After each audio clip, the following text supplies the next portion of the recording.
We've got another 5 minutes for the toughest question of the day. Okay, and this question will go to Neeraja and Sanjukta, and Neeraja need to lead that. Question is very simple. You've got two questions, one from the audience and also from me. So the last question for the panel discussion is, one side, the industry is talking about automation, AI, ML, CI/CD, etc., etc. Other side, you're talking about horizontal scaling of skills. Is the industry poised towards keeping jobs or taking the jobs away? So this is the question, and you may want to also supplement one more thing which is relevant, which the audience Aishwarya has asked us. Even the screening process is with some kind of a MI tool or a AI tool. Sometimes it doesn't pick it up. I'm lost in the crowd. How do I even make myself relevant in this world? So that's the question that has come. Maybe you want to articulate, both of you want to articulate in such a way, addressing my question first, because it's more difficult, and the next question as a supplement. Neeraja to start, thank you. All right.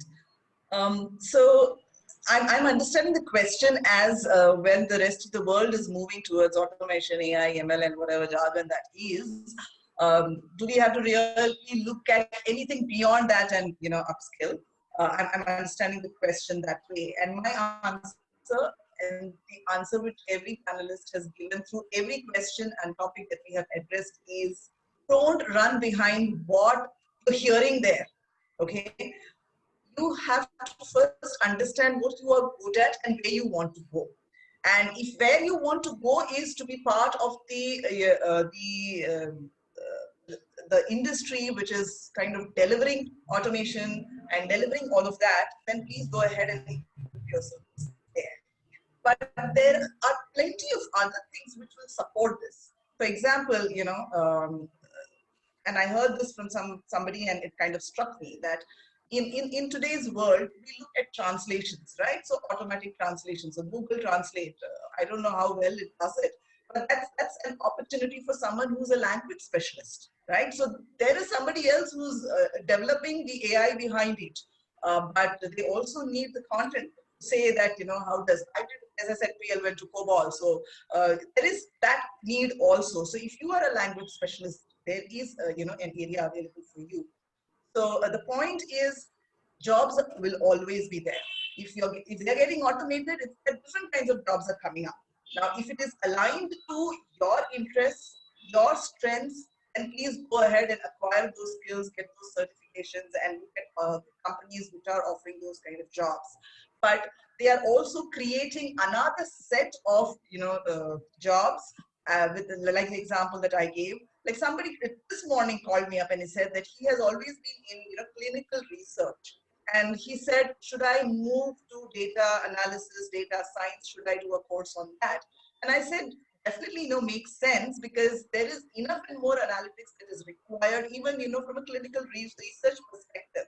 And I'm sure he would have done a little bit of analytics, but may not be, you know, in terms of the technology that he used for it. So I said, it does make sense. You can, you know, definitely move, because that is where the industry is going, grow. But I also asked a question: can you still constrain yourself into clinical, you know, into whatever microbiology, biology, and, you know, those kinds of, you know, domains for your analytics? And he said, no, I'm open. Like, if this kind of gives me an opportunity to move into some other domain for data analysis and, you know, science, then I am open for that. So my answer would be that jobs are there, opportunities are there. You need to know where to find them and how to create them for yourself, which is what I also, you know, very, very, very aggressively, you know, tell people that you also need to know how to create opportunities for yourselves. And with that, I would let Sanjukta, you know, add to that. Go ahead, Sanjukta. Yeah, so from my perspective, I think Neeraja is pretty much covered, so I'm going to keep mine short. I think jobs are going away just because some of the current skills are going away, but new jobs are opening and a whole host of new opportunities are opening. And that's why, you know, we don't have ready skills as these new skills come into being.